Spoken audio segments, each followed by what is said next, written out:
Kabila doit partir. Kabila faut attendre. Kabila faut pas kangayer. Mais il a bouffé l'argent de Kabila. On a vu maman vivre dans son église.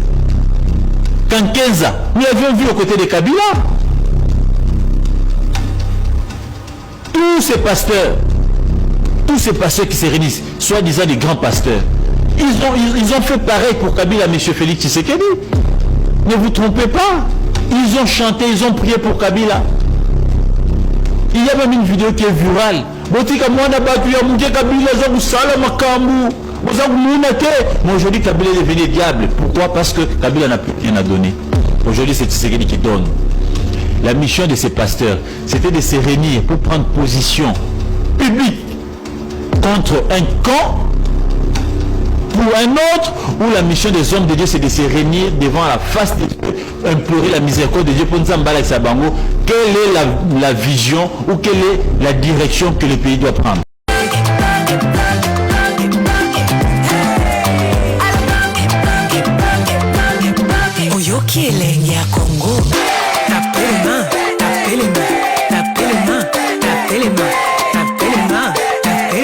Kabila doit partir. Kabila faut attendre. Kabila faut pas kangayer. Mais il a bouffé l'argent de Kabila. On a vu maman vivre dans son église. Quand 15 ans, nous avions vu aux côtés de Kabila. Tous ces pasteurs qui se réunissent, soi-disant des grands pasteurs, ils ont fait pareil pour Kabila, M. Félix Tshisekedi. Ne vous trompez pas. Ils ont chanté, ils ont prié pour Kabila. Il y a même une vidéo qui est virale. Mais aujourd'hui, Kabila est devenu diable. Pourquoi? Parce que Kabila n'a plus rien à donner. Aujourd'hui, c'est Tshisekedi qui donne. La mission de ces pasteurs, c'était de se réunir pour prendre position publique contre un camp pour un autre, où la mission des hommes de Dieu, c'est de se réunir devant la face de Dieu, implorer la miséricorde de Dieu pour nous emballer avec sa bango. Quelle est la vision ou quelle est la direction que le pays doit prendre? Deux soucis majeurs ont fait l'objet de la présence de l'évêque Mukuna Pascal, un représentant légal des assemblées chrétiennes de Kinshasa, au bureau de la première dame de la République. Un malaise s'est observé il y a quelque temps dans les relations entre l'église de Réveil et les autorités municipales de Ngaliema. L'épouse du chef de l'État, Mme Marie-Olive Lembe Kabila, a partagé l'indignation vécue par l'église devant le mauvais traitement infligé à un serviteur de Dieu. Azalaki pe indigné makasi. Namoni à promettre vraiment que plus jamais makambo lengo nekoki kosalama ya kumilier ba pasteur. Namoni que azalaki pe très touché en tant que mondimi ya Yesu Masiya. Le pasteur batikaki en même temps bazo sambela déjà. Donc nakoloba que l'évêque Pascal Mukuna a saisi cette opportunité pour présenter aussi Madame son épouse Odia Mukuna à la première dame de la République. Les amis pour présenter maman évêque officiellement et pas la première dame de la République. Il fallait quand même à mon avis pour remercier maman Olive pour la disponibilité, pour la thème ya bon maman. Au moment où tout le monde a le pan na ye, ayambi biso malam, ayambi pe maman Odimukuna, les séminaires sont vraiment tous ces pays, tout le bien zamba pambola bango. Nous savons que c'est la équilibre pour ça. Kabila Sikoyo, un homme de la rue. Un homme de la rue. Moutouakouza na 500 milliards. 500 milliards. Oyagina Babot. États-Unis a mis la main sur tout. À cause de la transaction, au commun, un homme de la rue. Mais je sais qu'on comme un vagabond. Bola anda musalo tozana yango. Nani akodi misama lobelandio. Soki afandi akanisa komona ko na zoki problème avec le nom de Dieu. Na buke makamri na kasevi na ye. Retour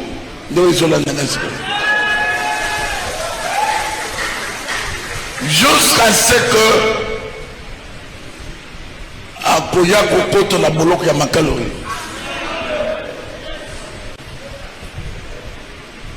même américain bazolo bakende États-Unis na koloba non botinde na makala na visitaka ye afanda amoni na kote na makala na ye kotala yo on a dit la gâte le binanko fanda aux prisonniers kotala ngani fanda Dieu reste Dieu. Zambazo monde le Congo akufita za vivant. Même les bazolo bakakame financièrement fournisseur c'était lui. Kakame na baar yenambo. On peut tout dire, mais je peux vous dire quelque chose. Vous voyez Joseph Kabila ici, c'est un dictateur. Kabila aussi pouvoir dans le États-Unis. Et il a maîtrisé tout le monde. Il n'a pas professeur à l'université. Yo, koko salam. Ok, on a d'abord un guiringiri mon ninangai. Pour maîtriser Congo. On peut tout dire. Mais ce monsieur-là, il a pris ce pays à quel âge? Bisous, tout ça, oui. Comment n'est pas non, bah, prouvé. C'est entre nous. Mais ça contre nous. Notre finger chinois, c'est pas ce qu'on appelle la pomme chinoise. L'ingalo ngano dore za bakino to belu iko to tanso ko ni sekengana za kino na kwa makino atika na biso bas omoni bano bakola kana ba village na ba province ils ont une maturité pour les baba na vie ngana lo baka soki penza makambo za kimukiliza ya normal même bana na biso bazabana umeni na province afanja tetesa okomoni mutu amwane ville za na balo yengemo surtout eloko yeko boma mukili internet yo ezaka ka téléphone mutu akokota na ndako alala bino alisake kolala akekota na téléphone alali 4 heures wala muko erni ala muko na makasi nini et vous pensez que c'est ça la vie n'est pas facile. Réussir sur la terre apprenant à respecter ce qui ont réussi na kamwaka ukubona bakuzu bafanye kuzofika nini tamusu tata muko mais responsabilité ya sana na yo tata muko uzana nukusambulie dans les amateurs c'est pas le fait tout le baka atanga admettons atanga mais kata na niveau na ye mukiwa 18 ans peut à maîtriser na opposition 18 ans à maîtriser na pas prof na opposition na pas prof ba mitu ya mitwa et pas na alendo tembo eta ina na ko umele Patrick 5 Patrick 18 après il m'a pas le moi na maya comme koya et moi à côté d'un supermarché bref c'est pour dire quoi c'est pas dans la politique où je ne suis que pour ou de contre mais c'est pour vous dire que vous les jeunes arrêtez de rêver prenez même son exemple arrêtez de rêver parce que les jeunes filles les jeunes garçons maintenant c'est seulement le sexe ba projet na ba calculer zakaka ndeni na kuzomumiwa makambo ngana zo mone na biro pa pamuru wanga papa pare na sunu ko pinga ngai utimone ko kuvanga zini pinga ngai no zo ben kote na bana papa ni no benga ka wote pasi na zo ben mibali il faut mibali babenga kayo na 19 ans babenga faut kende na bagwa toi tu ne peux rien faire il faut mibali babenga kayo ndemu kilitozana ngulelo ndio uzomona bana baso ba yene église ayeko lukanzambe adungula bututu mibali babenga kayo ndio zo babelela moto masonyo sufa mibala tisinga nguya na déception quand est-ce qu'on peut parler de la déception dans la vie? Moi na 22 ans la déception yani moi na 22 ans 25 quand tu es censé être là pour les mains de tes parents déception comme na yani vous savez, si on ne délivre pas l'église, n'espérez rien. Il faut réformer les esprits. N'espérez rien. Abonne-toi.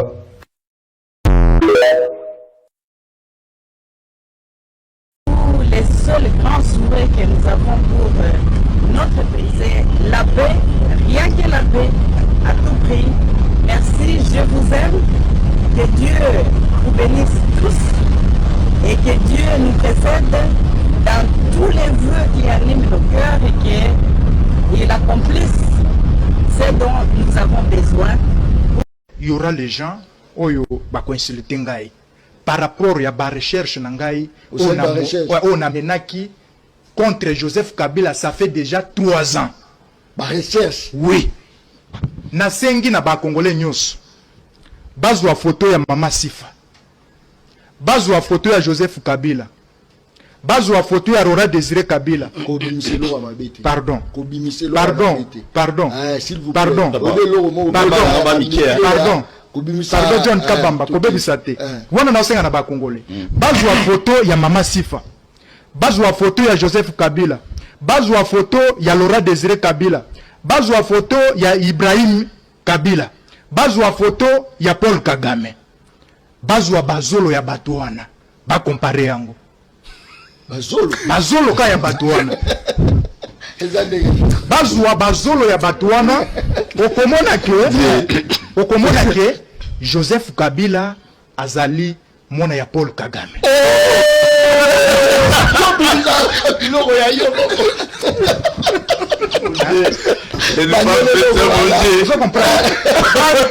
Batala bati ya kaka ba photo ya bazolo.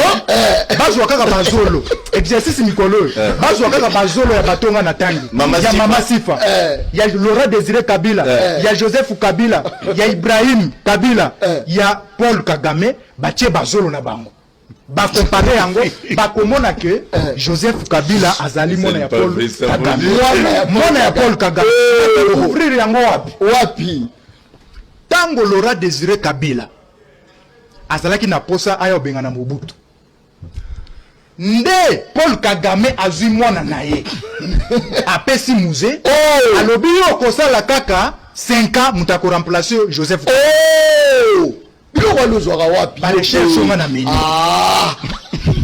Nous sommes tous Congolais. Nous ne pouvons pas accepter que Kabila soit condamné, même sanctionné par les États-Unis, condamné à mort par la RDC, mais nous continuons à garder la constitution de Kabila et de Kagame.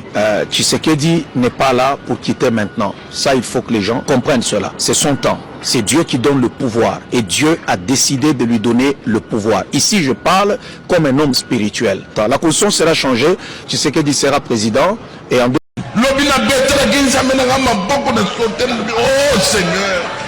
Seigneur,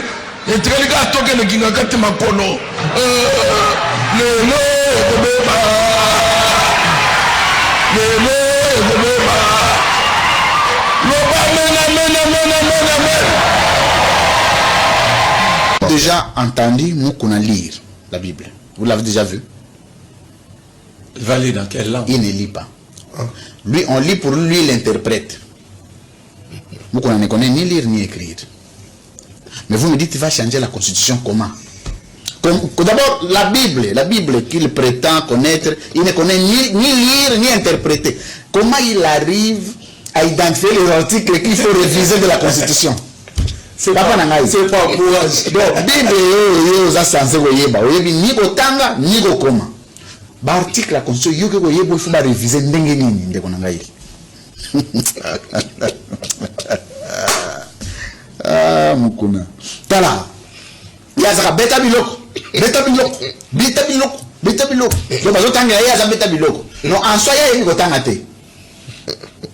Mais arrivé l'article la constitution il faut réviser. Est-ce que vous avez un niveau morose? Est-ce que vous avez un niveau morose? Vous avez un aventure. Mais. Ah, Mukuna. Tala. Yazaka beta biloko. Donc, vous avez beta biloko. Non, en soi, il y a une kotanga te. Mais, arrivé l'article la constitution il faut réviser. Est-ce que vous avez un niveau morose? Est-ce que vous avez un niveau morose? Vous avez un aventure. Mais.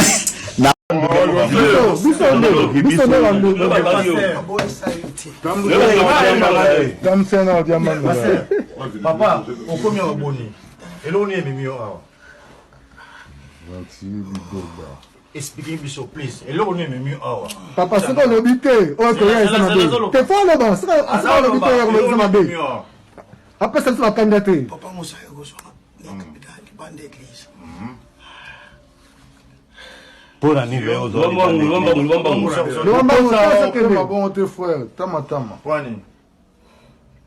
Mira.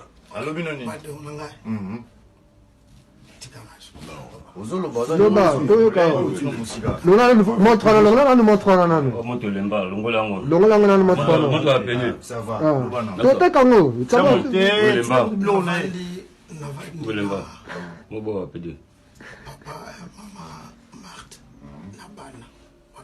Loba makasi pour Loba makasi papa.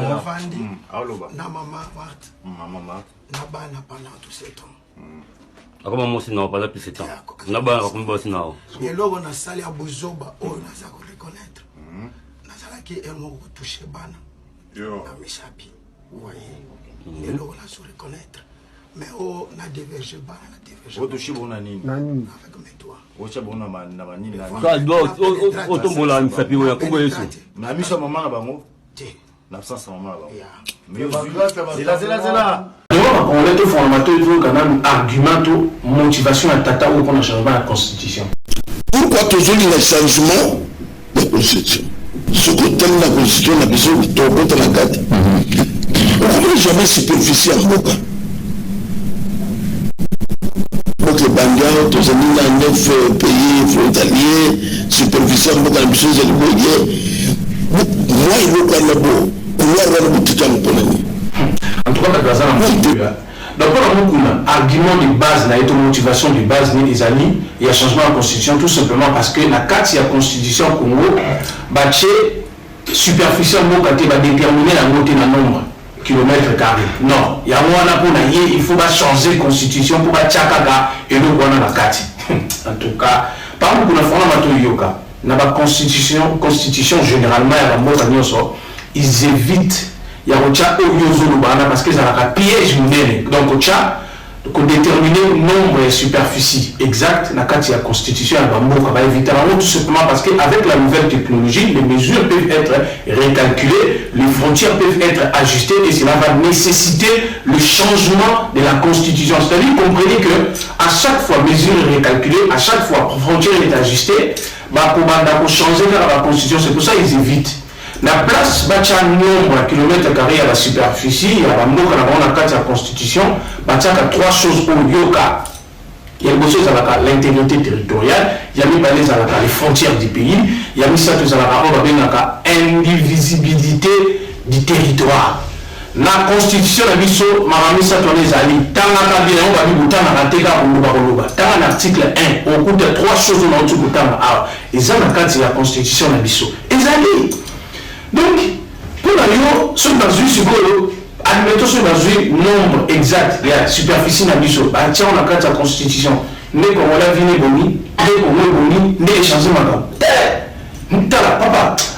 En tout cas, on a ridiculisé n'importe quoi, on s'est informé, on a la carte à télé.